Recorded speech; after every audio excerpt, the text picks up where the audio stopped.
Hello and welcome to the Powerfish Podcast. I'm Fish. And I'm Ben. Today we're going to be doing another tier list. This time not about household appliances, but about drinks. All varieties of drinks. Everything you can think of. Tea, coffee, soda, different juices, milk, different milks. Freaking Gatorade is in there. Powerade. A lot of random stuff. We thought about doing this with soda specifically, like different soda types. I have so much freaking experience with soda, and it's unhealthy. Yeah, but I have a lot of experience with soda too, but most of our experience that we have ranges from just diet. And specifically with me, my experience is not recent. Most of the sodas that I've had are pretty much just extends to like Coke, Pepsi, Mountain Dew, and a couple of the variations of those. Let me rephrase what I just said. I have an incredibly unhealthy amount of experience with a couple sodas. It's more accurate. Yeah, that's a better way to say it. But actually, before we do that, I'm going to add some context as to why I'm about to say this. But so a couple episodes back, we brought up an argument that me and Fish had over Fisher being a third party in a group. So our example scenario here is I invite Fisher to do an activity with a friend that I know, but Fisher doesn't. So I'm a mutual party, Fisher's a third party, and then the person that is my friend but not Fisher's is the first party. So just quickly summarized, Fisher's stance is most of the responsibility and emphasis of including the third party in the group is on the mutual party. I don't think that. I think it's on the third party to involve themselves.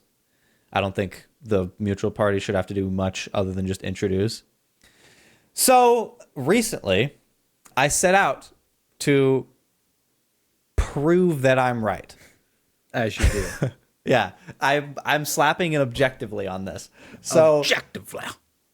So I put myself in your shoes because my stance is I don't think it's hard, even if the mutual party is not trying to involve the third party. I don't think it's hard to get involved as the third party at all. But I was open to me being wrong. So we'll bleep out his last name for privacy reasons, but Austin. I do know that, but gentlemen, yes, I do. Yes. One of the most awkward guys. Fun dude. Really? For sure. Yeah, Fun dude. I never really saw him as an awkward person. I don't have a ton of experience with him, though, to be fair. I'm pretty good friends with him. I'll defer to your judgment on that. He was always super personable and everything around me. Regardless. So he invites me to play disc golf with two of his friends that I don't know. Two of his friends. So there's four parties. Oh, they're gonna gang up on you. Yes.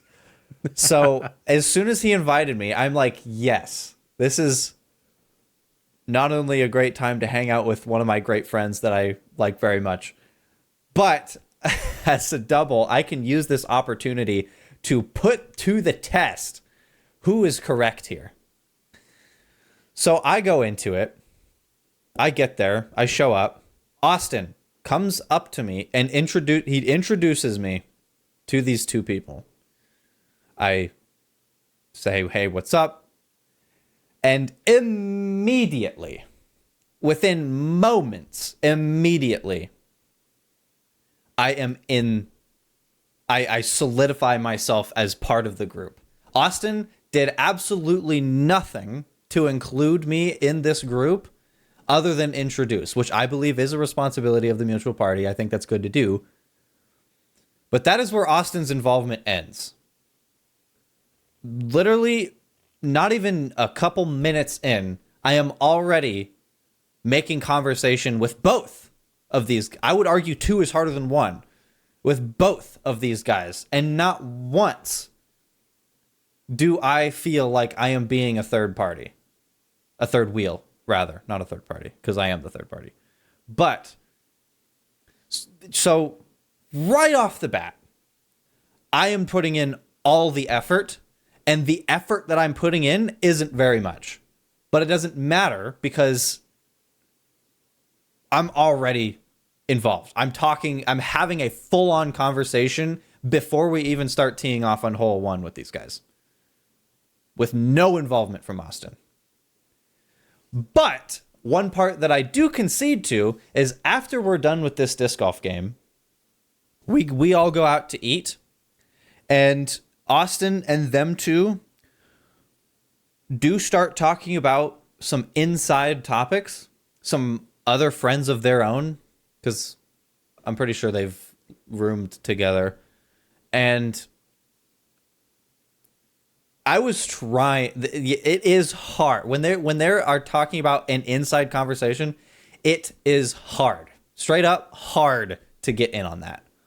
But like I said in this the previous episode of us talking about this, it is never long before you find a point where you can get in. Never long. The point where I got in was they were talking about something, how their other friend in the room across from them like did something, and it was very inside. I didn't know where to get in. And then they brought up how, like, just in passing, they say like, yeah, they got swatted.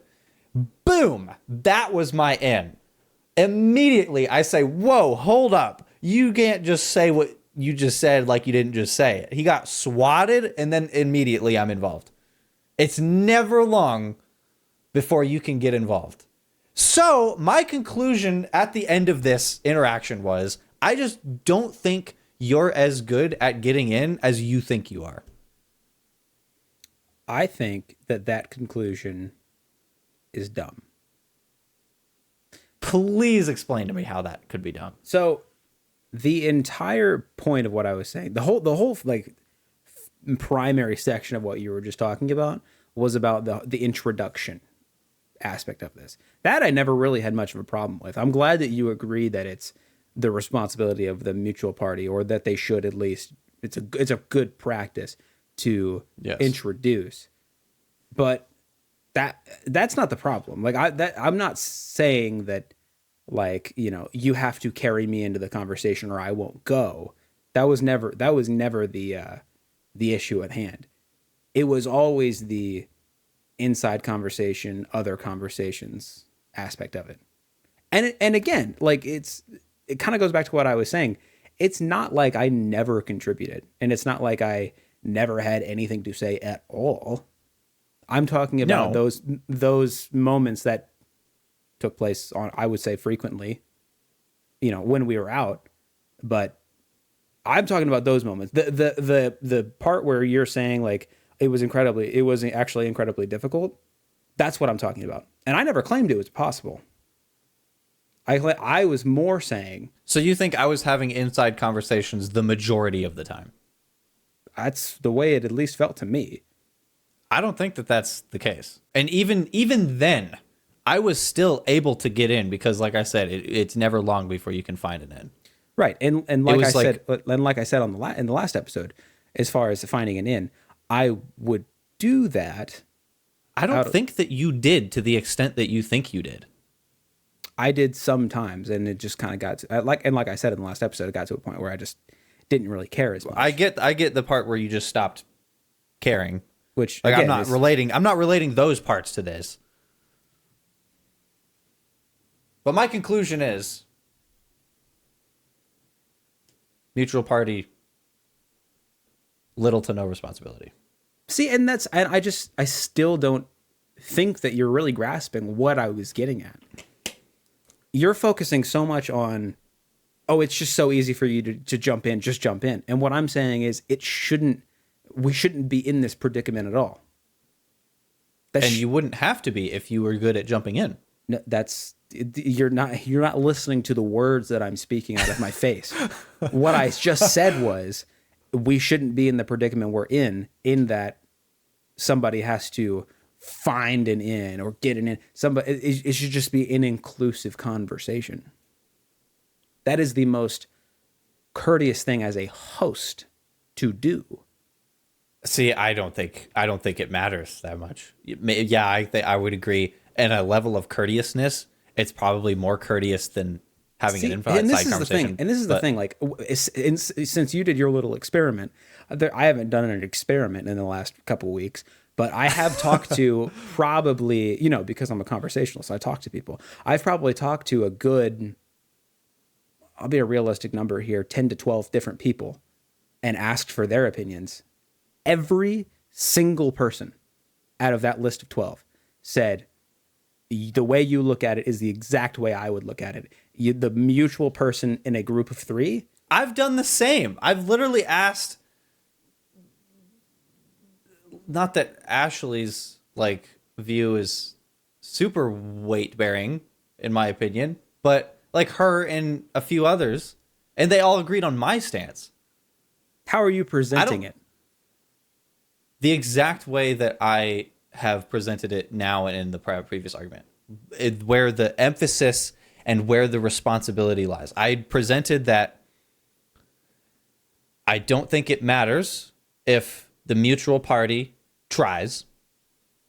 I do think it's more courteous if they try to involve the third party, but I don't think it's that big of a deal at all. I think it is completely on the shoulders of the third party to involve themselves. And like I thoroughly concluded in the last time we talked about this, what I'm not saying is it is the third party has absolutely no responsibility to take action. Just that the most courteous thing to do is for the mutual person to make an environment that's inclusive to everybody in the conversation instead of being, by definition, exclusive. Well, if the entire argument is if it's courteous to have a more involving conversation or not, then yeah, obviously it's more courteous than not. That was all I was ever talking. Okay, back up. Don't speak. If you were about to speak, stop it. What did you what did you think my argument was? That the responsibility shouldn't be on you to involve yourself. That was absolutely never my argument. That's the way you present it. I feel like the way you present it is that it should be absolutely the responsibility almost entirely of the mutual party to involve the third. Not that if our entire argument wasn't just, is it courteous or is it not? Yeah, no shit. It's a little bit more courteous to have a more involving conversation. But I said at the end of that last episode, because I think we concluded the same thing. I was like, well, maybe my words are not being understood here, because you thought what I was saying was, yeah, because you made some dumbass bullshit, nothing brain dead analogy about how, if you solo go up to a stranger and talk to them, there's no mutual party for you to bring you in, so you're just gonna sit there and do nothing. It's like, no, dude, that's not what I'm talking about. And then that got us all down the path of, okay, maybe we're being misunderstood here. And then what I said was, obviously it's the responsibility of the third party to take opportunities when opportunities are presented to get in, or if they want to force themselves into the conversation. But my point was always, it shouldn't be made to be difficult if you want to be a good host. But it's not difficult. It is not difficult. But you just said it was difficult. In your own words, with your own face. An inside conversation, if there's specifically an inside conversation, which there usually isn't, it is difficult, but it is never long before you can get in. And in the moments that we would be out and there was a conversation able to be had that wasn't inside, I would jump in on it. Maybe not. Again, I don't think that you did jump in as much as you think that you did. I think that that's a bad take. I feel like I did to a good extent. Well, that's the... Unless we have recordings of us playing disc golf, this is an unresolvable tension. But that's the thing that really annoys me about this entire situation is you came out of the gates the last time being like, oh yeah, everybody thinks that you're this awkward person. I never said that. You did say that. What did you say? I brought in Seth and Ashley and who else? I brought in I'm sure there was a third, but I said that they agreed with my stance. Again, unless we have videotapes, this is a mute thing. There's no point in even going at it. But a moot point, even moot, yeah, moot. But basically, reeling it back with the fucking cord here. If the entire argument was, it is more courteous for the mutual party, to have a more involving conversation than not, then I agreed with you on that 100-fold times. So I want to recap really quick because I want to make sure I'm understanding. So what did you think again, I know you just told me, what did you think the initial argument was? That I thought that I had no involvement at all? Run that through with me again, because I'm still not, I don't know if I understand completely still. The way you opened up your Book of Mormon, as referred to, was was indicating, with the initial first text, that wasn't really the argument. The argument was that I'm calling you awkward. Right. It eventually devolved into should the responsibility be on.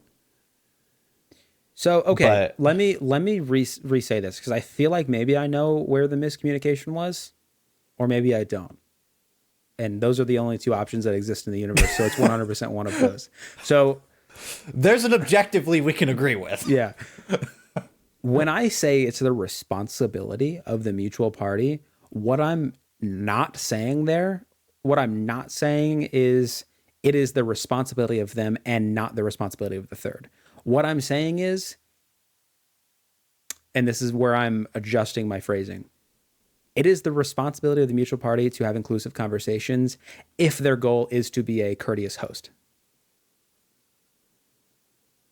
That has that structure of sentencing takes out the third person entirely. That's everything not what you just said. I agree with. I agree with everything you just said. If their goal is to be involving, then yes, it is absolutely their responsibility, and it is absolutely more courteous to the third party if they are being involving. And 100%. Where I would take it one step further is somebody ought to feel that way. They ought to want to be a courteous host, and therefore making it their responsibility. That's where I put my own personal opinion into it.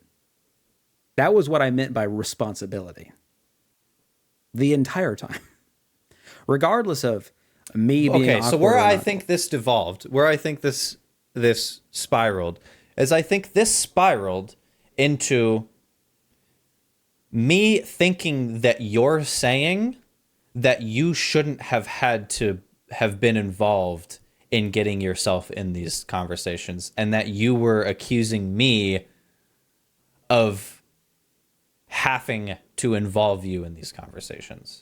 I was more accusing you of not being a great host. Which, again, this is where the disagreement comes in. I don't think matters very much. Because if you don't want to be a great host. The reason I think that is because, as I just demonstrated with 4 different parties, 2 of which I didn't know, it's not difficult to get in. How can you say no? Full stop. How can you say that you disagree with what I just said? Whenever what we just determined was that you agree that it is the courteous thing to have inclusive conversations, and therefore because I don't think something can be courteous, but not very big of a deal. Not very important. Yes, it is more courteous than not. Is it important? No. Okay, so that's the way I see it. So that's where we disagree. Then where we disagree is the importance of being inclusive. Yes. Okay, that's what I'm saying. I am inclusive and you are exclusive. Got it. If that's where we want to draw the line, I'm comfortable being on my side of the line. Full stop. That's painting it in a pretty bleak light, but sure. Paint it in a different light. You're an artist. Get your own you paints saying out. You're inclusive, I'm exclusive. Objectively, I guess that's correct. But it's not important. So saying it that way, context free, is painting it in a bleak light. So what I'm going to do right now is I'm going to retract that, because I agree. That is not the full picture. I do think, well, and here's the issue, right? The issue is that I feel what I feel and you feel what you feel. So of course I'm going to feel vehemently about what I feel. And the opposition of that is going to be the bad option in my own brain. So I'm going to very much villainize the way you view your opinion, if that makes sense. I mean, which is not. Yes, it makes sense, but I don't think that's at all necessary. It's not. No, that's why I'm retracting. Gotcha. Because I don't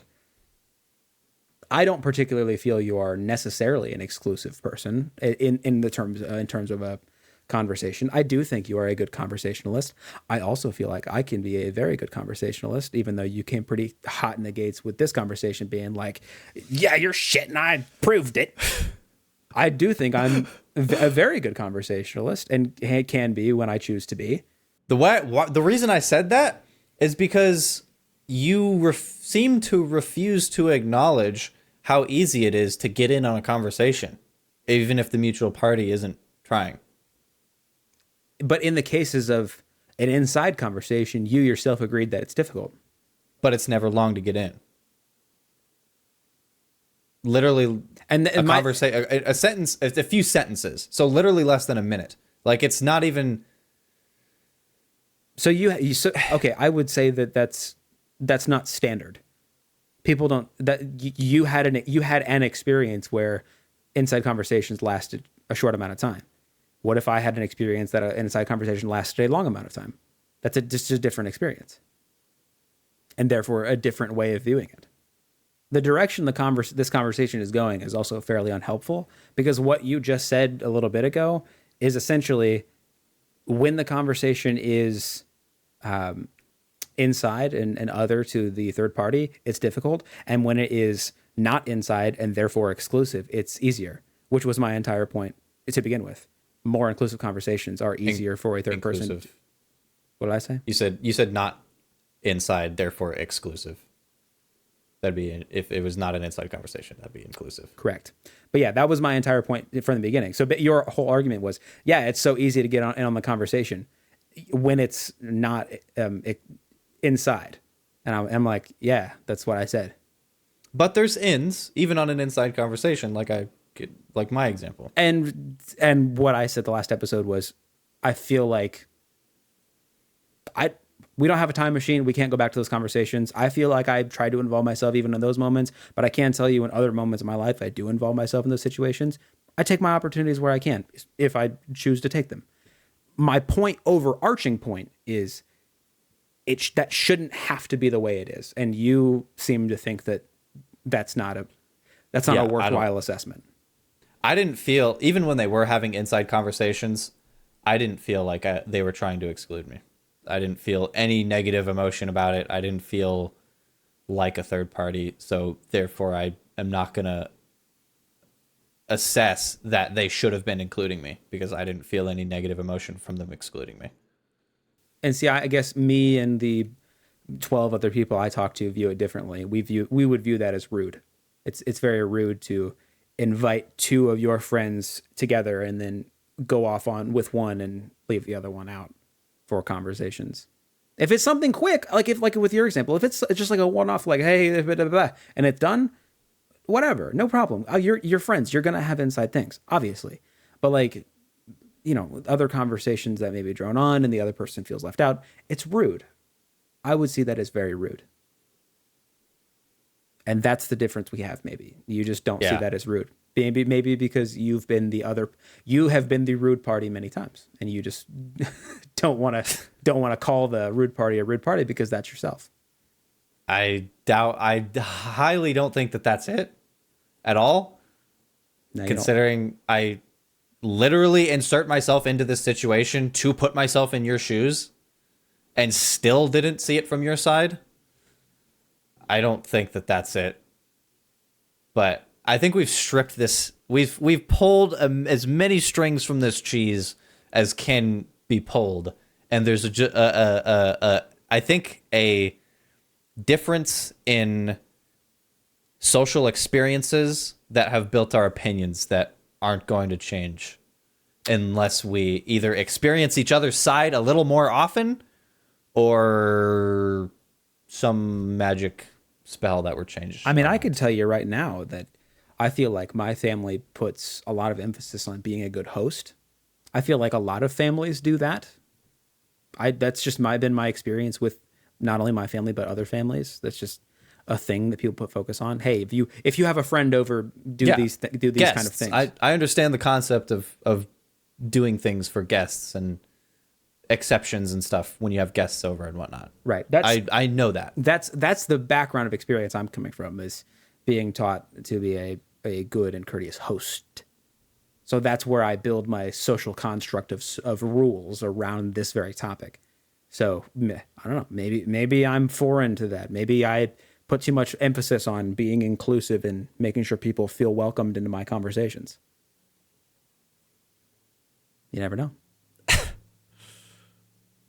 What, is that not a fair assessment? Is that not exactly what we just talked about? No, it's just that just sounded so deeply sarcastic. Well, this is a very deeply stupid conversation that I'm going to be very deeply sarcastic about. So it was sarcasm. No, honestly, no. I mean, I meant that in that those are the experiences that built my opinion, and maybe I put too much focus on them in a way. Where the sarcasm maybe came in was that because of the way I feel about this, it feels odd to me to not put those things as important, because those are my experiences, if that makes sense. Yeah, I think that's why I said I think we have built our opinions off of different experiences in this. We need to get to this damn tier list. And I kind of had a little bit of a thing I wanted to bring up as well. This has nothing to do with any of that, what I want to bring up. This is just a thing I heard today, and I haven't done any research to verify it, but it's very interesting. So the dating app Bumble. Are you familiar with Bumble? Oh, they're removed. I know what you're going to say. You don't know what I'm going to say. I think I do. Tell me what you think I'm going to say. They're removing the feature of forcing women to text first. That also happened. Something else I heard about Bumble today. Oh. Apparently, they were allegedly working on developing chatbots with AI chatbots. Have you seen this? Yikes. This is putting dating chatbots is not a new concept as of late. What you need to do is hear the next several sentences out of my mouth, and then you will know why I needed to bring this up. So they are they're basically, what they're going to do is they're going to build chatbots that reflect the user's personality. And then other people's chatbots can talk. Did you hear this on Waveform? I did. Did you listen to this? And then other people's chatbots can talk to the other chatbots to determine if the match is good. Right. So, two chatbots based on the individual's personalities will be talking to each other. That is insane. That is crazy. That is so crazy. The amount of human interaction is ever diminishing.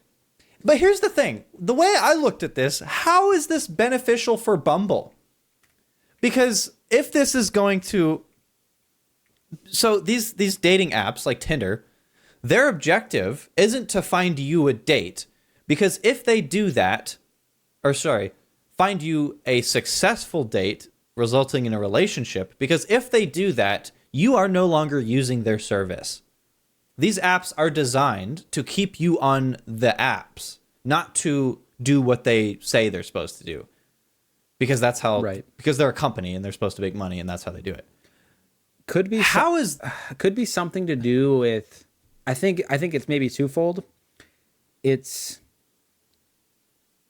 keeping you engaged with the app, because I mean, obviously you have to check on the bots, right? So people are still going to be coming to the apps, but you're getting people who are way too socially anxious to hold a conversation even over text, and basically getting those people enticed to join the app because now they don't have to do it. Oh, so okay, so yeah, that's.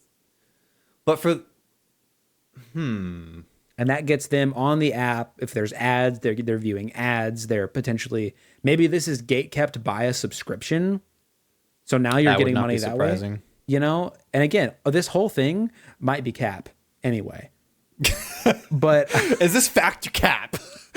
But I read that or heard that on the podcast, and I was like, bro, there's no way that happens. No way. So if the bot determines, there's so many details that I would want to know. Like and when the two chatbots talk, what determines a match? If one personality meshes with another personality, what determines what a mesh is? How are the bots going to identify that? Likeness, I assume. Similarities. That's what I would guess. I don't know how else you would do it. I mean, if the bots... How is this going to work? Are the two bots going to like literally start a chat room where they chat with each other? Or is it just going to be like the bots transfer data? That's interesting. They're described as chat bots. So in my head, when I imagined this, it was literally two AI chat bots in a chat room chatting. But feel like what's to stop them from just transferring data? I feel like that would be the better way to do it. Not that any of this is good at all, and every way this could be implemented is a bad way to implement it. But the best way to do it would be to have actual chat rooms that you could go see, so you could actually see what the other person's personality bot said. That apparently reflects them, and then assume that that's what the person that this bot is based off of thinks. Right. Which is terribly dangerous. And that is crazy. I don't know how. I almost kind of want to see it happen because I want to see how it goes. Oh my God, dude. Disasters are the most exciting things to see happen. If you drive by a car wreck, you have to look. Exactly. This is exactly what this is. A car wreck, and I want to see it happen. Exactly. That doesn't mean it's good. Nothing good about it. Yeah, it's... I simply cannot believe that is potentially a thing or not a thing. Oh my God. Can you imagine if they put it behind... Man, I bet they are going to put it behind a paywall, because the people that are anxious about chatting with other real flesh beings are probably the most susceptible to want to buy an app for a feature like that. Yeah. There's literally a $500 per month subscription option on Tinder. Did you know that? What do you get for that? I think it includes, you don't need to match to message. That's so scummy. I hate that. Well, here's the thing. First of all, if a woman or a dude, but let's be real, the only people that are buying this are dudes. So if a woman doesn't swipe right on you and match you, they don't want to talk to you. They're not going to respond to you when you text them after not matching you. That's a worthless feature. Worthless. And it's so intrusive because it's like, yeah, the whole point of the match system is because, hey, we mutually agree that we like each other's profile or pictures or whatever. Let's have a conversation. But you, as the guy in this situation, just basically, it's the equivalent of you break down their door and you're like, hey. This is effectively Tinder just giving you these women's numbers. Yeah, it's effectively. That's ridiculous. Not only is that stupid, but stupid. Like, if you're a woman on Tinder, like, that kind of disincentivizes me to want to use that app. Not gonna lie. Although the women that are going to get messaged by these guys are probably really far and few between, because there's probably not going to be a lot of dudes that are paying this. But still, man, that's the standout feature that I could remember I'm sure there's other things that you get with paying Tinder $500 per month. Obviously, I think what you can do is change your location without actually being in that location. What else? Obviously, infinite swipes. You can see who liked you, stuff like that. I'm on a Reddit thread asking about the $500 a month Tinder subscription, and the top comment is, "You should just pay for sex directly instead." Lol. Honestly, and you know what? And then somebody follows up with, "And you'd probably save half your money." Yeah, for real. It's ridiculous. Just go to LA, go to Las Vegas somewhere, and go to a brothel. Like, come on. Doesn't even matter how far it is. You're not going to be spending enough money in gas and everything else to accumulate $500 a month. Well, I think it's high time we get into this tier list. A good 40 minutes. Yeah. Over 30 minutes in. All right. We're starting with Gatorade. And I'm not kidding you. I know you can't see this right now, Fisher, but I'm holding a Gatorade Zero bottle up to the camera right now. I wish I had one right now. Gatorade is good. I really like Gatorade. I drink it every single day. Not out of necessity, but since I am a delivery driver, it's good to have a bottle just in case you're about to blow your bladder and can't drive to a gas station fast enough. So I bring Gatorades with me every day because they're good and I do enjoy drinking them. And it's lately been getting very, very, very, very hot. But they are great piss bottles too. That's hot. But that's not what we're rating. We're rating the drink itself. These aren't special tiers like they were with the home appliances. It's just F to S. But Gatorade, if we're talking purely taste, we know orange is a banger. There's nothing quite like an orange Gatorade. An orange Gatorade, cold, straight from the gas station, especially on a hot day, playing disc golf, something like that. There's not a lot of other things you'd rather be drinking than that. I am hesitant to put it in S, but it got to be A. I'm thinking A because I had the same thought. I was hesitant on S, and we could always move things around, but we can shuffle. We got a lot of stuff to get through, and S is not a lot of time. S is S, but yeah, let's go. That's okay. So Gatorade, we're putting in A tier. Next up, we got Powerade, which is what I put there, which I immediately think is one step below Gatorade. There's some good Powerades. They're quite a bit more syrupy, a bit thicker, like smoother. They're thicker. They're viscous. Yeah. And I don't think I like that as much because it doesn't like refresh me as much. See, I have absolutely no problem with Powerade. Like I think it's, in my opinion, you know what? Yeah, I agree with that. I think it's just one below. It's almost as good as Gatorade. Yeah, but not quite. So we're going to put that in B tier. Next, we got lemon lime sodas. Dude. So this would be your Sprite, your Starry, 7-Up, stuff like that. I love me some of this category. I will say right off the bat, I prefer the cola category more. I agree. But man, like it's not obviously not near as refreshing as something like a Gatorade because it's not the same kind of drink. It doesn't have the sodium content that Gatorade has, or the electrolytes. Yeah. Same thing. But dude, yeah, I don't know, man. Sometimes you get sick of colas, and like a lemon lime is the best thing to switch to. Yeah, it is. It's such a great contrast because it's so different, but it's still so good from a cola. Not gonna lie, when Sierra Mist was Sierra Mist before it rebranded to Starry,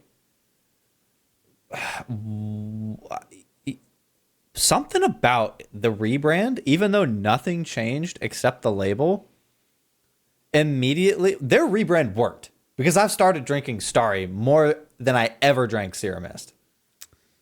Yeah, I agree. I don't know. They didn't change anything except the label, as far as I'm aware. I definitely But it went through worked. a Starry moment. I had a Starry? Starry Zero It's good. moment in my life there for a while. And I like that. I liked that moment. But it's not, it's good, but it's not as good as some of what's coming up. But I think it's B. But then again, yeah, I'm looking at what's coming up here and thinking it's like a there's BC, some better ones. it's like a BC It's like a- tweener, you know? Yeah, it's a BC tweener. That's what I said, dude. Don't repeat me. Can I hold on? Oh, Okay, now you've broken it. ah, shit. Okay. I think you know what I think. Are you adding? I think you can add a row, but we shan't just add a bunch of rows to avoid having to make tough decisions. There we go. It's BC tweener. We can't get in the habit of adding rows that are hard decisions. BC So we'll Twinner. leave- BC Twinner is the only addition. BC tweener's the only addition. All right. After lemon lime sodas, we got freaking fruit punch.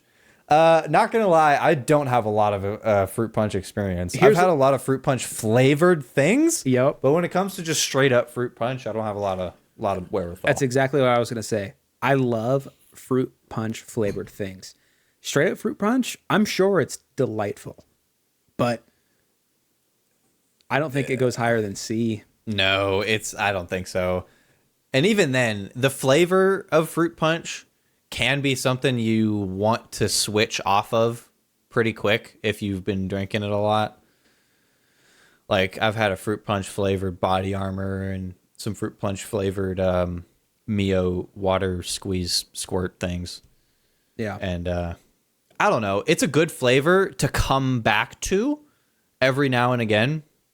But it's never really something I consistently am like okay with sticking with. Like an orange Gatorade.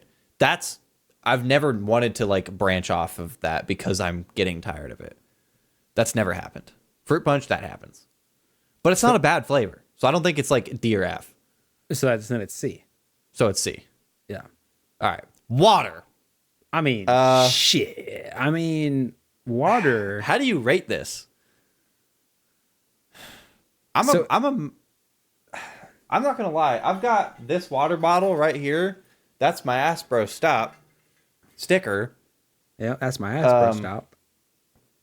Very rarely do I ever just drink straight water. This has got lemonade Mio squeeze squeeze in it. Very rarely do I ever just drink water. And we certainly aren't ranking what you can add to water. No, absolutely not. No. But you could also argue that water is the foundation of most of what's up here right now. There's not a damn drink on here except like milk. Milk, chalky milk, and grape juice comes from grapes. And orange juice and apple juice. Basically juices and milks. Everything else is everything else is derived from water. But can you rate it high because of its foundation? Are we rating these based on taste alone or impact on the world? But I mean, I would argue that there's nothing quite as refreshing also as a water. You know? I mean, Gatorade is incredibly refreshing. But water? You just got done sweating your arse off. And you just somebody hands you an ice cold bottle of water. It's some of the best tasting stuff ever in a given situation. I mean, you and I know from personal experience out on the disc golf course, you know the one with the spigots. yeah, We just drank right we out go of to the ground. town. That's some of the best tasting water. I'm sure this is not just an us thing. When you find a spigot in the ground and it's hot out and you crank that son of a gun up and it just comes pouring out of the spigot, or sometimes people got it on a hose. I used to be one of those kids that drank out of a hose. That's the best. Fiji, Life Water, nothing on it. That's the best water. All right, best. Okay, what? Let's talk about that for just a moment. Best water brand. What do you think? Brand. I mean, when you talk about best water brands, you know one of the first things coming to mind is Ice Mountain. That's the one that I was going Every to time. mention. You know, That I one heard can't be in. That one can't be. You can't talk about best water brands, and that can't not be in. I heard somebody speak bullshit the other day and say that Ice Mountain was the worst water they ever had. And then I said, I will go to the store right now and buy you a bottle of Dasani, and that will be the worst water you've ever tasted in your life. Because that Dasani is miserable. It's that and Aquafina. It's garbage. It's so aggressively purified. It literally tastes like you're drinking like artificial toxicity. It feels like you're drinking plastic. It's just not. Yeah. I know the process of purification is the removal of minerals, but goddamn, keep those suckers in there. They do something to. There's something bad to it. I don't know. Something bad happens in that process because I'm not going to pretend like there ain't some purified water that's not bad, because there is. There's some good purified waters out there, but Dasani and Aquafina aren't it. So that's our own little mini ranking within the ranking of water. Ice Mountain's up there. Honestly, I like Fiji pretty well. I don't think I've had much experience with Fiji. Any experience I have had has never been negative, so I mean that's something. Yeah. But where does that leave us on water? But where are we on water as a whole? I think it's S or A. I was thinking the same, either S or A. You know, I think the ability to it, the ability of it to be the most refreshing thing you can drink. It literally gives life. Yeah, that stacked with it is literally the foundation of nearly every drink on this list. Kind of just, it needs to be S. I mean, look at it this way. Like, a Gatorade is incredibly refreshing. But you can have too much Gatorade. I mean, technically you can have too much water, but that's not, the chemicals that are in Gatorade, you can absolutely overdose on that and you make yourself feel sick. Yeah. Water, you can do that and make yourself sick with water, but it's the purest thing on the list. Right. And for that, I think it deserves its kudos. I think it deserves this S. So after water, we got one of my favorites. We got lemonade. Dude, I've been coming around on lemonade. I've been coming around on it. Watch out when I'm around lemonade. I'm coming around because he's coming around it. Lemonade. I just mentioned how I've got lemonade squeezy Mio squeeze squirt in this bottle right now. I'm a big fan of lemonade. If we're talking, lemonade is another one of those, kind of like water. There's a pretty big range of good lemonades. There's lemonade flavored stuff. Like, honestly, a lot of the lemonade flavored energy drinks, those are usually bangers. Yeah. Dude, in most cases. one of my actually, I think the first energy drink I ever had, regrettably, was a cotton candy Bang. Ooh, that's a strong one. But one of my follow-up energy drinks that I had for the first time was the Lemon Drop. Lemon Drop. That's one of my favorite Bang flavors. Oh, it's good. That's a good one. It's good. Yeah. But we're not talking about that. We're talking about straight up pure lemonade with lemons. It's a lot of sugar in there. Yeah. I think that this is another one of those things, especially with the example photo here. Something like that can be deeply refreshing. It can. It's... I feel like it's a more situational drink though. Like how often do you have legit lemonade? I don't remember the last time I had legitimate lemonade. Me neither. Maybe from almost a restaurant. Never. But even then that stuff comes out of a little spigot. It's all mixed in a bag. Right. It's not. They're not. They're not squeezing a lemon and putting in, the sugar and everything. That just comes from syrup in a bag, probably dispensed out of a soda dispenser. That's legitimate, like home brewed lemonade. I don't know the last time I had it, It's been a long time for me. and I need to make it a goal to have it. Yeah, because it's good. But it's one of those things. It's like it's a situational kind of drink. Right. Like I could see someone having like lemonade at a pool party is pretty common, I think. I'll tell you where I'm at. I'm thinking solid B. I was thinking B as well. I was thinking in the B slot. B for Blemonade. Lemonade. Blum. Yep. All right, we got another one of my favorites. We got milk. Specifically, straight up white milk. White milk. White. We got a few cow's varieties. milk. We got no fat, 1%, 2%, and whole. Well, I'm a whole milk guy. I said straight up cow's milk. I mean, they don't specify. I'm assuming cow's milk. Yeah, I mean, there's a lot of milks. There's nuts, milk, man milk. Yeah. I mean, ranking milks is an entirely separate tier list. I think we assume what is probably true, and that we're talking about cow milk We're specifically. talking about cow's milk. Yeah. Well, white milk. Here's the thing. I'm a milk drinker. I pour milk in a glass and drink the milk. Same, There's bro. a lot of people that really don't like that. And I've met a lot of them, and I don't understand it. Me neither. I don't get it, but it's apparently a thing. But a lot of people don't like to drink milk.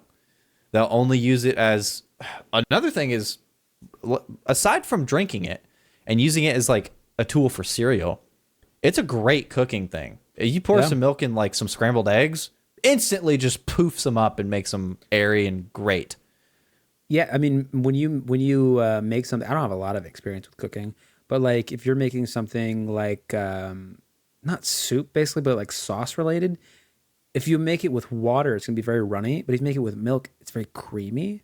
Yeah. Which is so much better of a texture depending on the application. Like we don't, honestly, I'll be honest with you, we don't keep a lot of milk in the house here just because I don't drink it enough. Like I had my cereal days, and my cereal days are long over, and I wish they weren't, but My cereal days are long gone, but as of late, they've been coming back as my wallet has been leaving, because I've been trying some Magic Spoon. dude, Magic Spoon's goated. And Magic also expensive. Yes. I've been having some Magic Spoon. No joke. There is not an ounce of cap out of this mouth when I speak this phrase. That's good.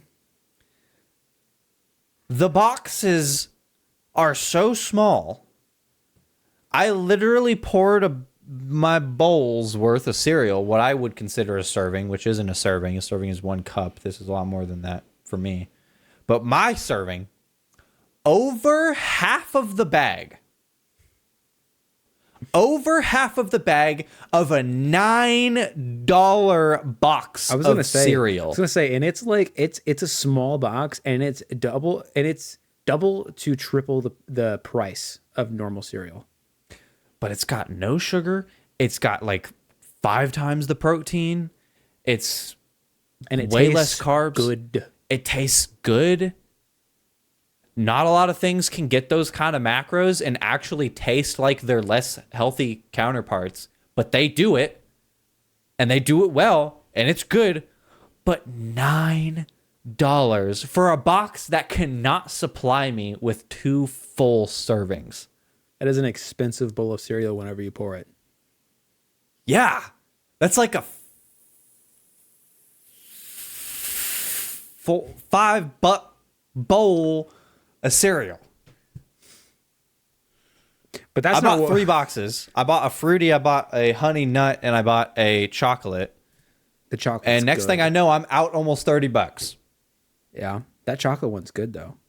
Chocolate one's good. I think I liked the fruity one better. I have yet to try the honey nut one. I think I'm gonna be honest. From what I remember, I think that one was my least favorite of the bunch I got. like of the several that I got. It wasn't Yeah. bad. Or you know what? I think I had like some. Is there a? Maybe I didn't have the honey nut one. What did I have? Magic. There's more flavors that I just got these at Target because that's the only place I know in town that has them. But those were the only 3 flavors that they had. I had. I feel like I had something to do with waffles, or something. Ooh. Well, don't get too excited. That was the one I didn't like. Oh. There is a cereal called like, what is it, like honeycombs? Honey. Like a non-magic spoon, like just a regular cereal. Yeah. I know Yeah. I know what you're talking about. What is yeah. that? Is that it might just be called honeycombs. That I But think is good. That's a really good cereal. Yeah. So magic spoon, it was the maple waffle. I'm almost certain. I'm looking at it. Oh right yeah, now. that one wasn't there. I don't have that one. Yeah, Honey Nut is just I a didn't like Honey that Nut Cheerios copy. I fuck with some Honey Nut Cheerios. I'll tell you. Honey Nut Cheerios goes. It goes hard. Oh, they have a Goes and cinnamon goes. roll one. Really? Yeah, That's interesting. Okay, this is not a magic spoon tier list. Although that would be fun. That would be awesome. I would enjoy that. We might have to put that on our list. Yeah, we'll have to add that to the list. This is milk. We're on milk. We have yet to say anything about milk. We also brought up making a milk tier list. We're deriving off of what we're trying to do here. So I think I would put milk in B, but I think the fact that so many people, like a lot, don't like milk other than in a cooking or additive application, it puts it in C. But do we care about other people's opinions? Because this is our tier list.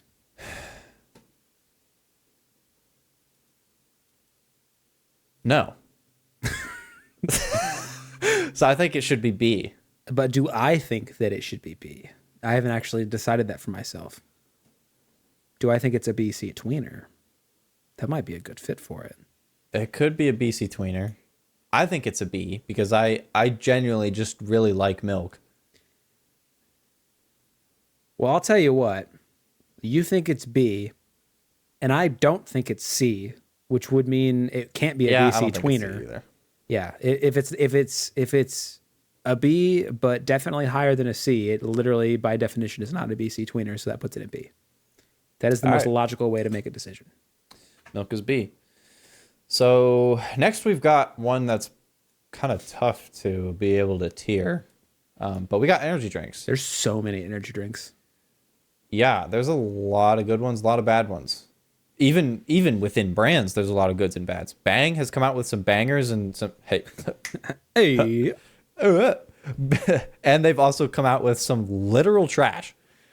C4 makes some good ones. 3D, Celsius, Rockstar has some good ones and some really bad ones. Like all these companies range, and it wants to judge all of the companies.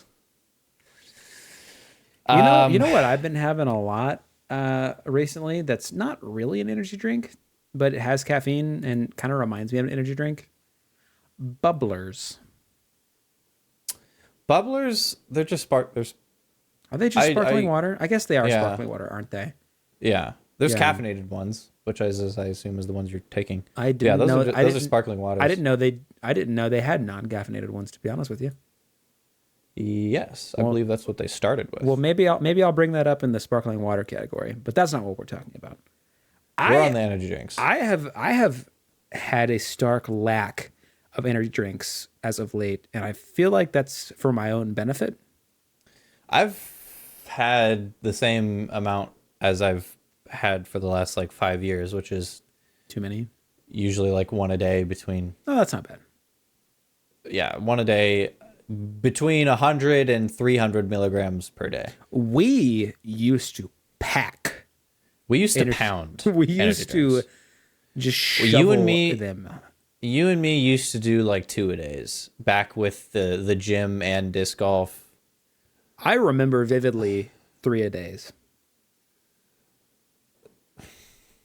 It wasn't all the time, but I When remember we did like disc golf trips, That's what I'm talking about. Yeah, when we did like 4 big courses in like one day, we would sometimes pound up to 3 energy drinks in one day. And what I'm saying to not only you and to our tier list and to anybody that watches this, that is unhealthy Don't do that. and shouldn't be done. Unless it's an energy drink that's like fucking, I don't, unless it's like some like Starbucks thing that has like 100 milligrams. yeah. If you had 300s, I mean, 300 milligrams in a day is still kind of a lot, but it's not near as For a normal weight adult, that's fine. But like If you're we like had really underweight, then the ones that'd be a that lot, we but- had though were anywhere from 200 to 300 milligrams, Yeah, and then we times were- 2 to 3. Yeah, we were cracking like 600 to 800 milligrams in a day, We were which is approaching too a, freaking much. we were approaching a gram. Yeah. Never in any situation should you ever have a gram of caffeine. So, yeah, and that's honestly why I feel like I haven't had energy drinks a lot lately. Partly because I haven't been as active, and I will be active Anymore, I try not to go over 300 milligrams a day. soon. And that's a good practice. Yeah. I it's- think limit your caffeine intake. so. What I'm focusing on right now is the negative aspects of energy drinks. There is a positive aspect because they work. They're good. They work, and some of them genuinely taste really good.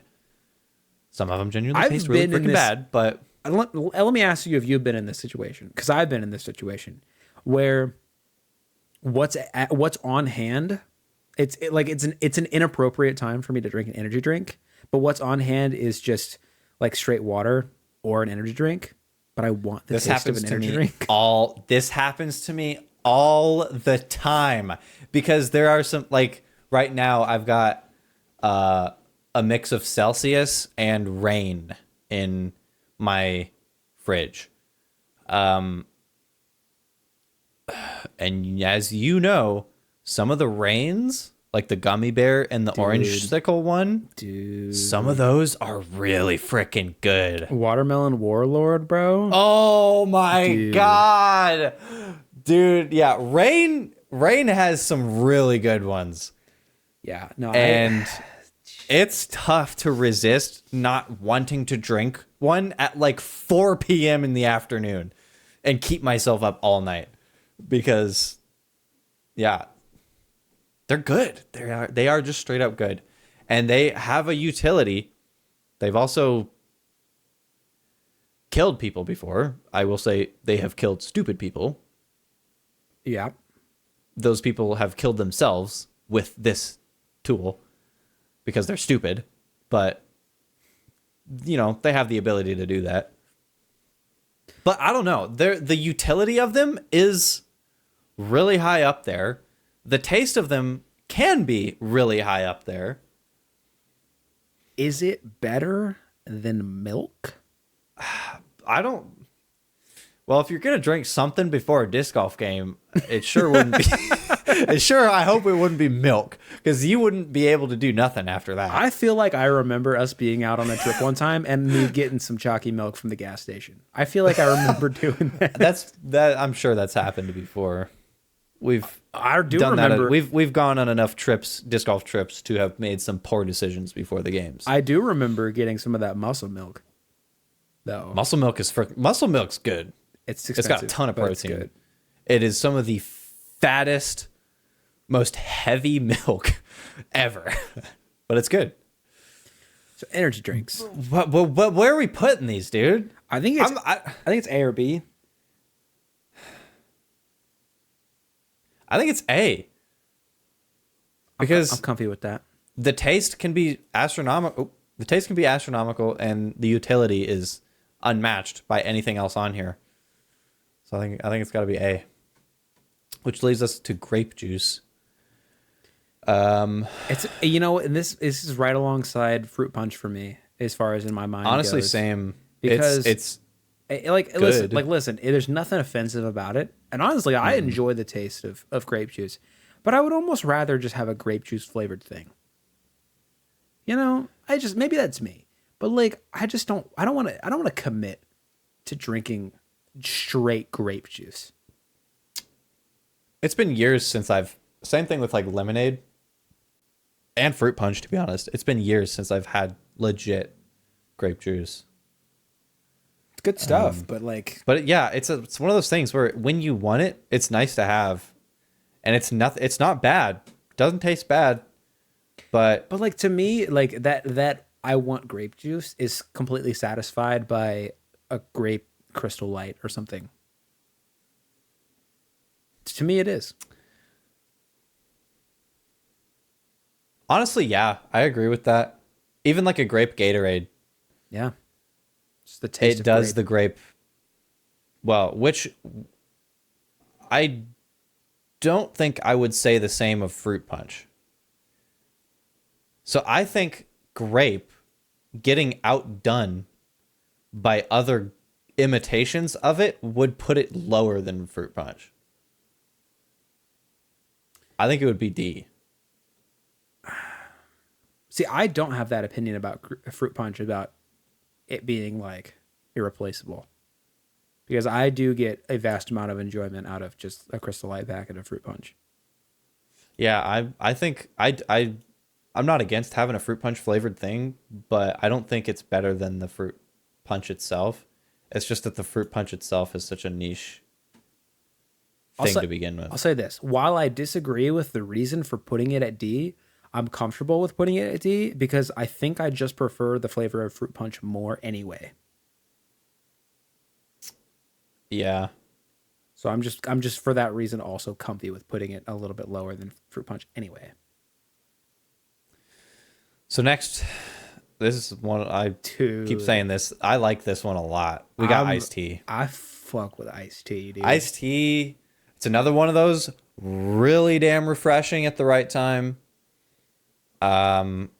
Shoot, man. You can't compare much to an iced tea. Man. But there are bad iced teas out there. Like every now and then, and this happens to me. Every now and then, you go to a restaurant, get an iced tea, and they like fuck it up, and I don't know how that happens. It's like, I don't know if it's just different. I don't know. Have you I don't ever? know if I've experienced that. Have you that ever much. had though? Maybe this might put it into perspective.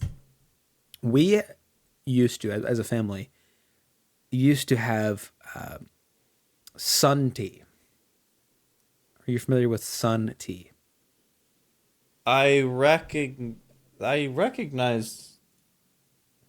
that name.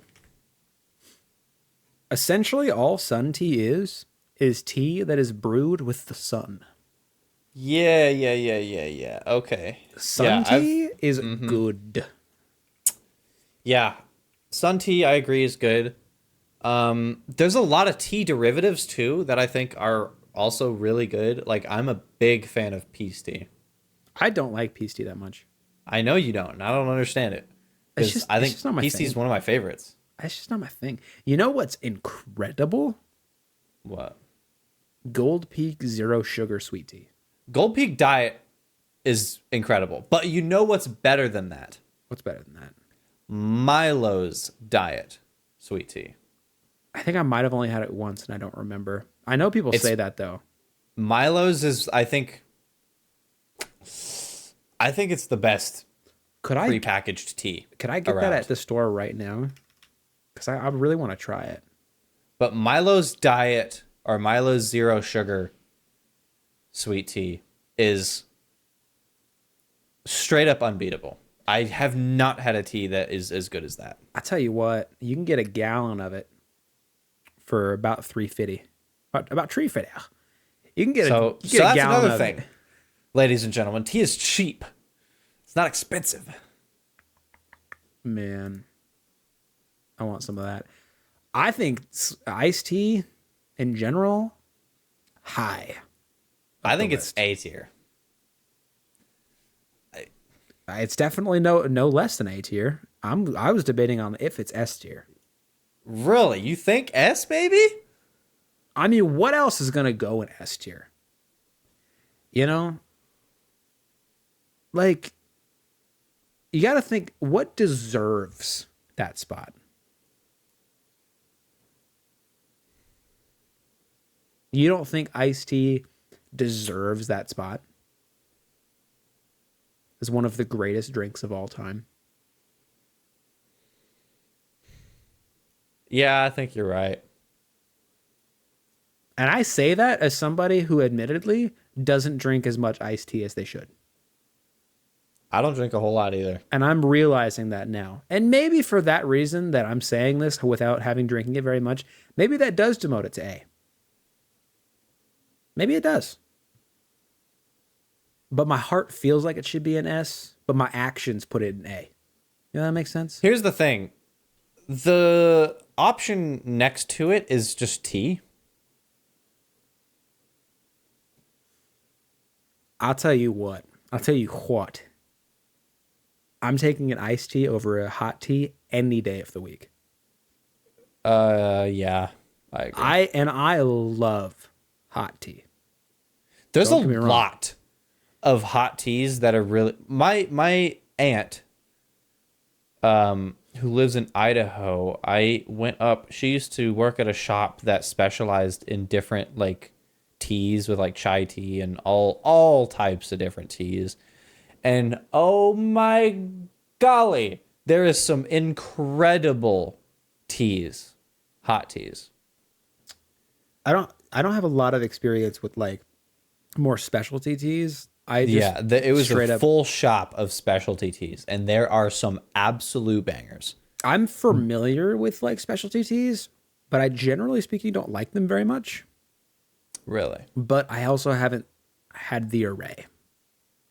I don't have a lot of experience. I've tried a couple. I've tried chamomile, I believe, and I think maybe a couple others. And I just always gravitate back towards just that black tea, standard black tea. Chamomile taste. tea is great if you're trying to pass out. That relaxes the heck out of you. In my kitchen, I have a powder of just apigenin, which is basically just chamomile extract. And it straight up just relaxes the heck out of you. But I agree. We're going to put iced tea in S. Okay. And I think we should put tea in A. I'm probably okay with that. Because the specialty, I think where hot tea shines is its specialty market, which is just that, specialty, meaning it's not around very often.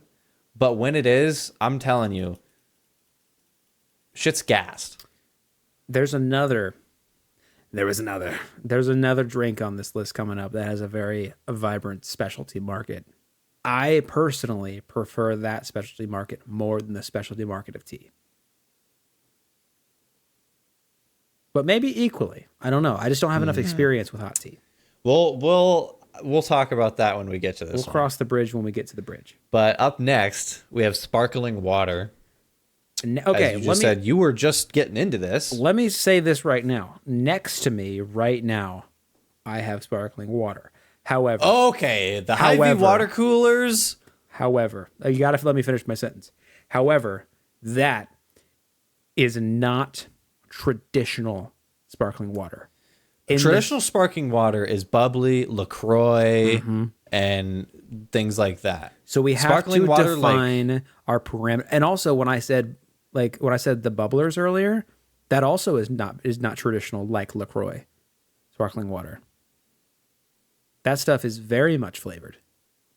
But you're having the caffeine ones. Correct. Traditional normal bubbler is a lot like LaCroix. I've never had the caffeine ones. Okay, well, I've just never had the other ones. You told me they existed earlier, and I forgot that you said that since then. So I don't know. But those are not traditional. Now, if we're talking straight up LaCroix, I fuck with it. But See, I don't. I have never liked traditional sparkling water. What I'll say on it is that I know it's controversial, and I know it's not widely liked. Obviously it's liked because it sells, but like by most people, it's not liked. I will concede that it's not the best tasting thing. It is just very refreshing. And it's nice to have something that isn't so in your face with your palate. Your palate just kind of picks it out. It's nice in that way. It does taste healthier as an option. Because it's almost like your palate is pulling the flavor out of it instead of it just being dumped in your face. If that makes sense. That's what I like about it. Because like if I get, and this is what I usually do, I usually get the citrus ones, because citrus ones, especially like lemon or like lime, you can have just a hint of it and you can see the refreshing. But if you were to have like, cranberry or like, something that you would need a lot of flavor to tell the difference, and then it's a very slight amount of flavor, you notice the lack of flavor a lot more. But that's why I like the citrus ones. Anyway, well, the reason I like it is because when you drink it, you're getting the sensation of the cold water. It's bubbly, so it's like refreshing in that way. But you're like, your palate can be a little bit more refined in searching for the flavor. But I don't know if that's something people want in a drink. I don't know. What you just described, I feel like that entire spiel could have come out of like a super, super rich like business executive that's like 70 years old. And it would be very fitting. What is the goal of what you just said? What are you trying to insinuate? I'm saying the picture of someone that describes a LaCroix being good is like an old, very fancy rich person with a mansion and a Rolls Royce. And that is inherently good or inherently bad? I don't know. That's just what comes to mind. Oh, okay. I'll say this. I've been saying a lot of things and I'll continue to say them. I think I don't, as much as I do like sparkling waters like that, I don't think this is high up on the list. It's in some good competition, and I don't think it comes out on top. I don't like traditional sparkling water, which is what I think we should go off, because in the background image, it has only traditional sparkling waters back there. There's no like sparkling ice or like Hy-Vee water coolers, right? Which are just straight up like flavored. They're almost a soda. Yeah, they're borderlining a soda. A fruit soda, yeah. I don't know. I think this goes in like, if it were me, I would put it in F, because I straight up just don't like it. I don't think it tastes good. The aftertaste, it causes it like if I bought something, this happens sometimes. If I buy something and I realize later that I am literally just causing my own self harm or discomfort by consuming it, the way I see it is, well, would I rather spend money and burn it, or would I rather spend money to actively cause myself discomfort? Obviously, the option is I would rather just take the loss and burn the money. So I'd just throw it away. That's what would happen here. I feel like it deserves a C tier. It's where my mind goes. See, I would rather have grape juice any day of the week over this. Let's compromise at D. I think I'm cool with D. I like D's. Same. I'm good with that because, maybe it is on par with like that. I don't know. I not that other people's opinions other than yours, I guess, in this situation should take into account in our tier list, but it is very widely disliked, and maybe that influences that decision a little bit for me. So D tier. I'm cool. That's fine. D. All right, we got citrus sodas next. Mountain Dew, Mellow Yellow. We had this conversation when we found this list. So basically, citrus sodas that aren't lemon lime sodas or orange sodas. Right. Yeah. I don't really know. I don't. That really pretty much just understand. narrows it to like Mountain Dew and Mellow Yellow. Um, what other friggin' citrus sodas that aren't orange or aren't a lemon lime are there?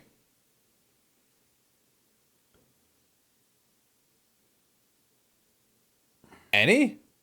I mean, like Mountain Dew has other flavors that aren't just straight lemon lime. I mean, because Yeah, like their Mountain Dew their has a main lot. flavor, their main flavor is like the lemon lime, Yeah. basically.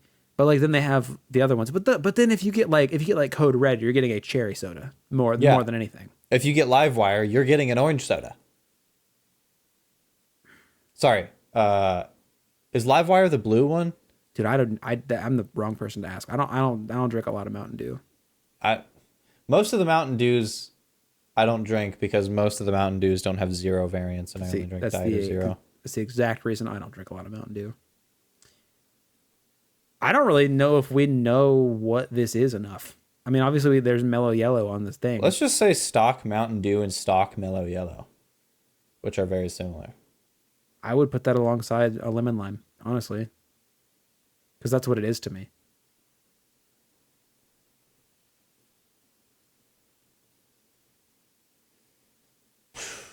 Honestly, yeah. I'd say I find this probably just about the same as good as a lemon lime. Yeah. So it's a BC tweener. It's not quite B tier. Now, speaking of now here's something that is not on the same level as lemon lime, and by not on the same level, I mean it exceeds that level. We got to a high colas level. next. We got your Pepsi, your Coke. When I think of a soda, I think of a cola. Straight up.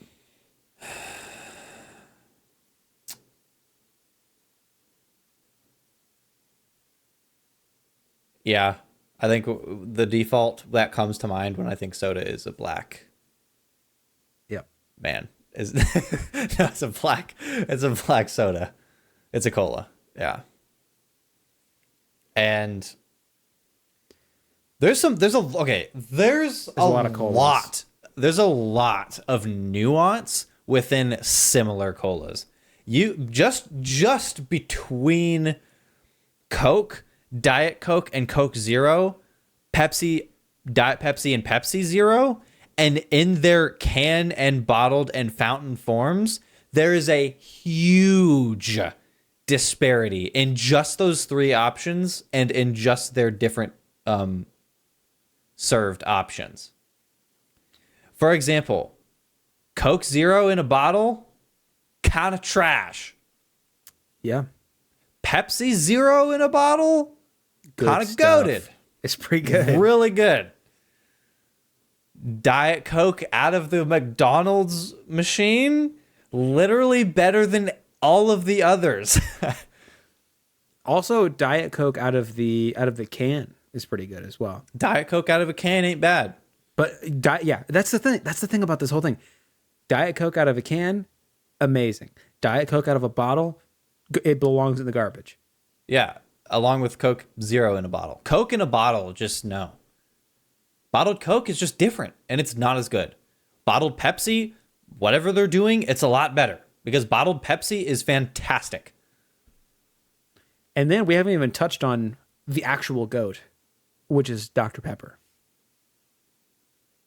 Dr. Pepper is amazing. Diet Dr. Pepper is amazing. We've a recent release from the Dr. Peppers was Dr. Pepper Cherry Zero. A recent release from the Pepper family.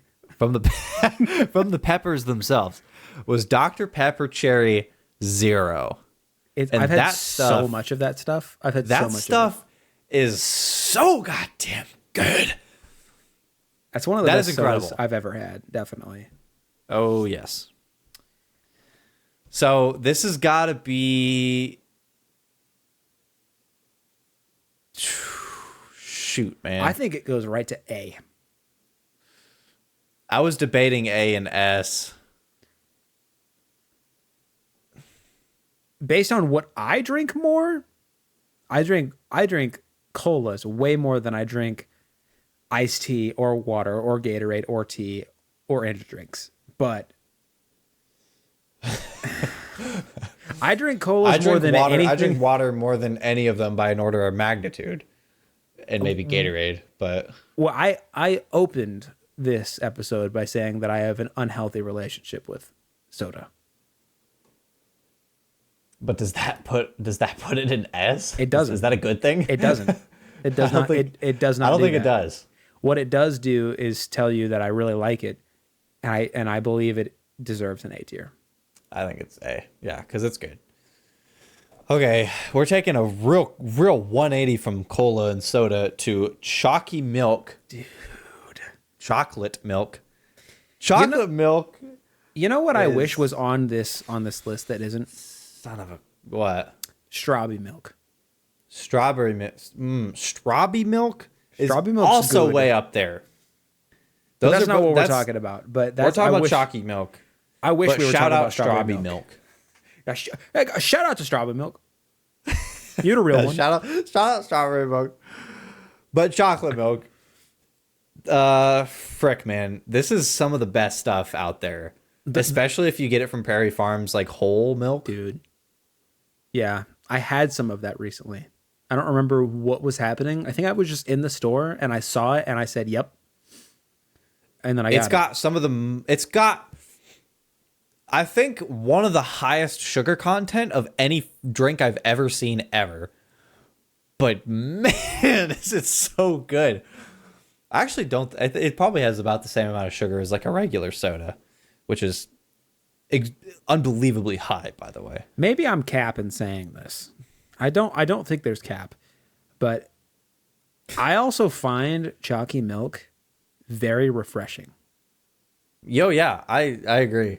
It quenches unlike a way unlike milk. It doesn't feel like it should be as refreshing as it is, but it just is. Yeah. So that kind of answers the question I was going to ask then. The question being, is it better than milk? I don't think it has as many applications as milk does, because milk is not only, in my opinion, very drinkable, but a vast amount of cooking utilities that chocolate milk just straight up can't do. But I mean, the drinking experience of chocolate milk it is better than milk. Yeah. Just for fun, where would we put strawberry milk? Is it next to chalky milk? Man.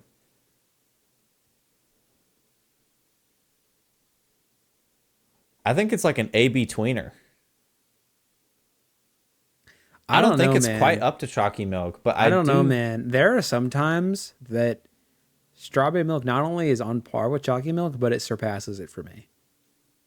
That stuff's good. Why is James calling me? Where were we? We were on hypothetically talking about some strawberry milk. Yeah, hypothetical strawberry. I said A-B tweener. I was kind of, while I was talking to him, I wasn't actually listening to what he was saying, and I was actually kind of thinking about this strawberry milk predicament. So I kind of actually think I would rather put it in B. But you were about to say something groundbreaking. I was saying it goes to A.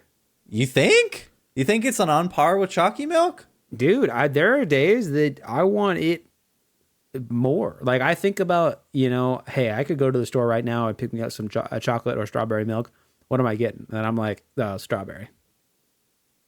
See, the thing is, I can drink a strawberry milk, but I get tired of it faster because it is clearly identifiably significantly sweeter. What did you just say to me? Clearly identifiably significantly sweeter.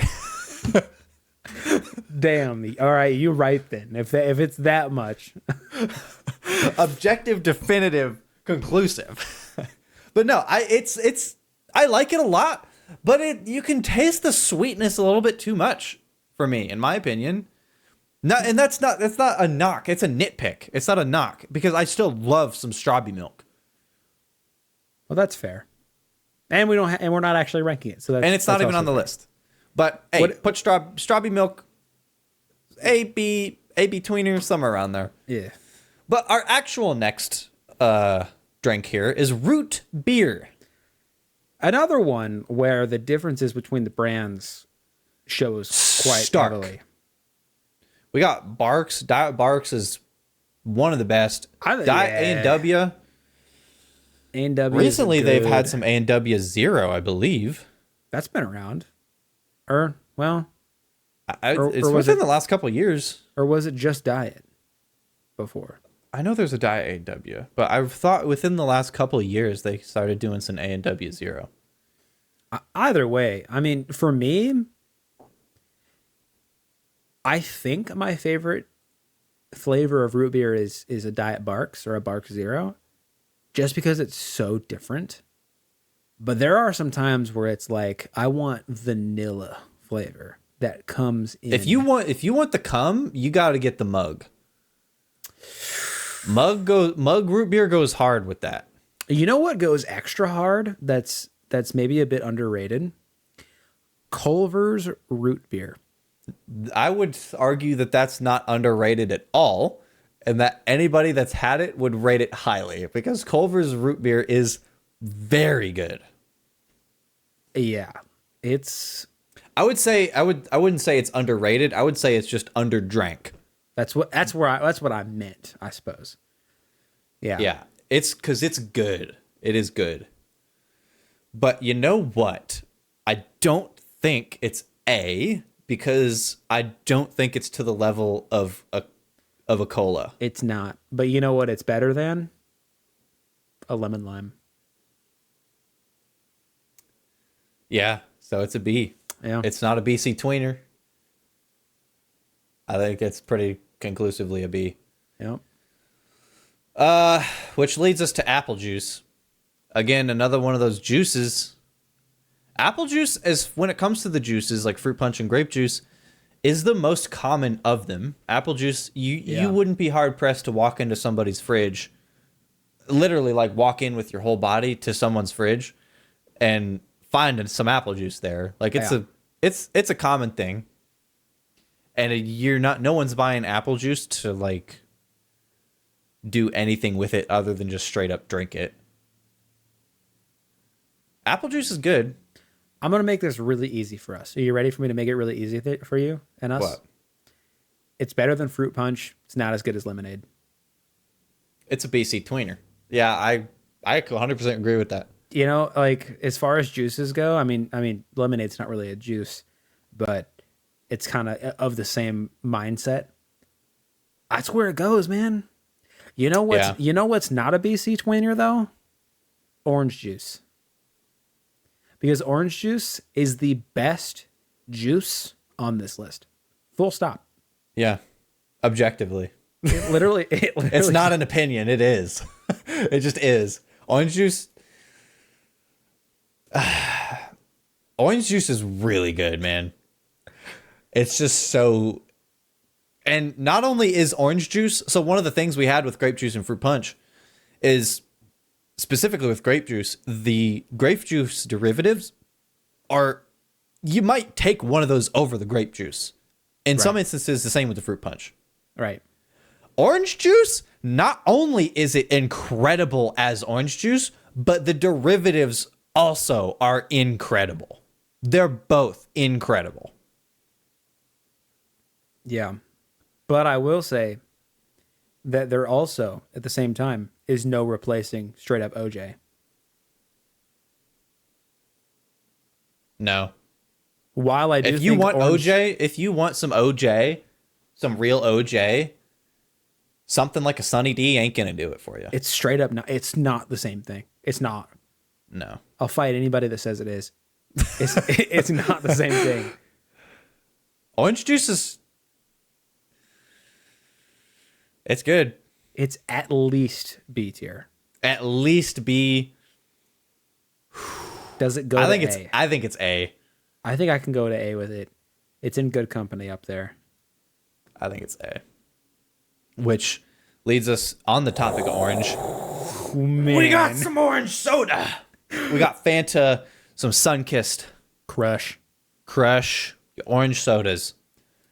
They're good. There is very few sodas that are more refreshing than an orange soda. Yes. Orange soda, I would argue, might be the most refreshing soda. It's either at or above the level of a well-iced DC from McDonald's straight from the cooler.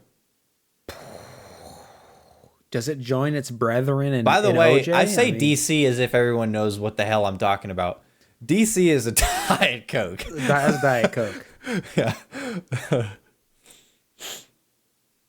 Does orange soda join OJ? Oh, man. Oh, shoot, man. I don't know. That's high on the list. See, here's the thing. We could compare it to orange juice, but I don't think we have to. Just because they're both orange doesn't mean they need to fight. You want orange juice and you want orange soda at totally separate times. Okay, what I meant by that, because I agree with that, what I meant by that was not which is better. What I meant was, does it join, just in general, does it join the A tier? I think it does. Because, and the reason I say that is because I feel like it's at least as good as a cola, which is what you just said also, which I agreed with. I don't think it's an S tier. No. That leaves A. Certainly, I think it's A. Certainly better than a lemonade. Oh, yeah. It's better than a lemonade. Definitely better than a Milk or Powerade. Yeah, it's A. Which is the last item.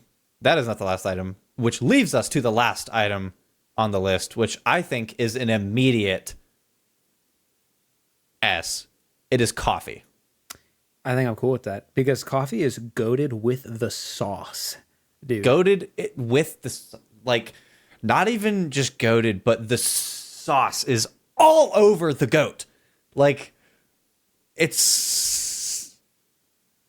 I drink my coffee. First of all, I don't drink a lot of coffee. I drink energy drinks and I don't need to be stacking caffeine. But when I do drink coffee, I drink it black. But oh my God, the amount of variety of, even if you don't want to turn your coffee into a Frankenstein like white women do, there are so many different types of coffees. So many different types, even brewed in different ways, whether it be the straight from crushing the beans or a K-cup, which never is really as strong in my experience. But yeah, the smell oh my God, if you wake up and then you walk out of your bedroom and there is the smell of hot brewed coffee. Yeah. There's not a lot better. There's not a lot of things I would rather be smelling in that moment than that.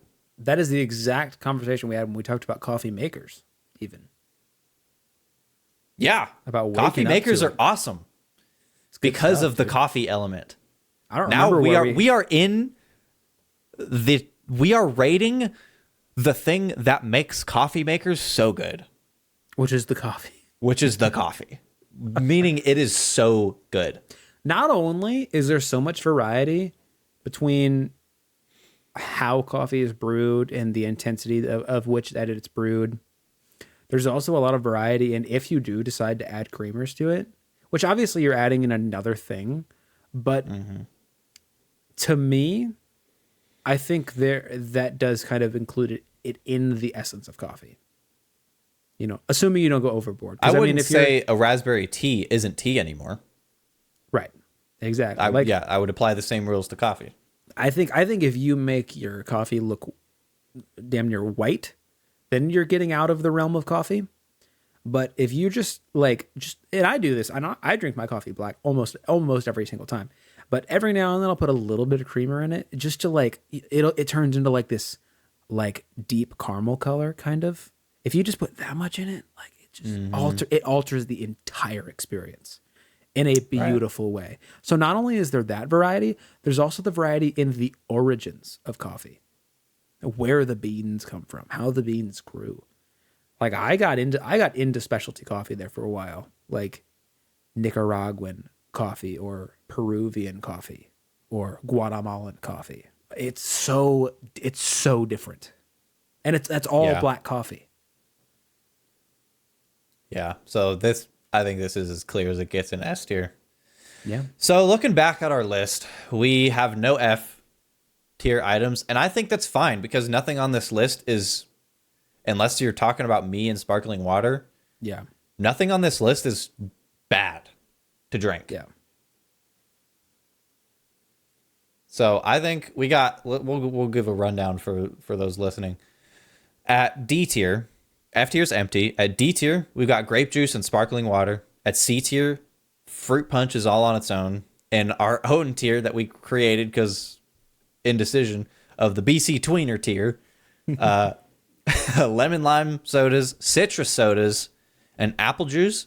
At B tier, we got Powerade, lemonade, milk, and root beer. A tier, we got Gatorade, energy drinks, tea, colas, chalky milk, orange juice, and orange soda. And at S tier, honestly, we just have the fundamentals of drinking. We got water, we got iced tea, and we got coffee. Yeah. One more to be said, really. Yeah. So I think that's pretty conclusive and definitive.